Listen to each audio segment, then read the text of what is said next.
Part 3 of my breakdown for Chris Eubank, Conor Benn. Today I'm talking Chris Eubank Jr. Chris Eubank Jr. stylistically is not like his father in the boxing ring. Chris Sr. was a tactician, tremendously tough guy, technical, smart, ring IQ. Chris doesn't have that skill set. Chris is a tremendous athlete, blistering hand speed, likes a bit of a tear up, but he doesn't have the best, he doesn't have the ring IQ of his father or the technical acumen with his father. What he does have though is the ability to either make fights look really, really easy or really, really tough. And that depends on his opponent.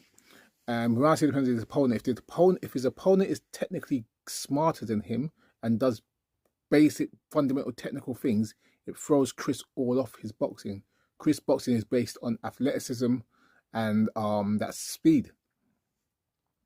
The thing about Chris, the thing about boxing, what I always say is that to know how good someone is, you got to kind of see them at their worst and you got to see them at their best. So you know how they react under adversity and how they react when things are going their way.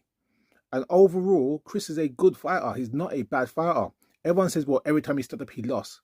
Yeah, but he's lost to, again, world champions, Billy Joe Saunders, George Groves. Like, we're talking like seasoned pros, guys with extensive amateur backgrounds, some things that Chris never had.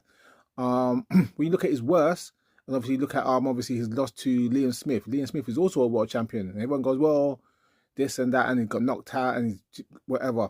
You got to understand what levels you're fighting at. Chris is more than competent in the ring, but he needs to be matched well to match his style. The question is, does Conor Benn's style match or suit Chris Eubank's?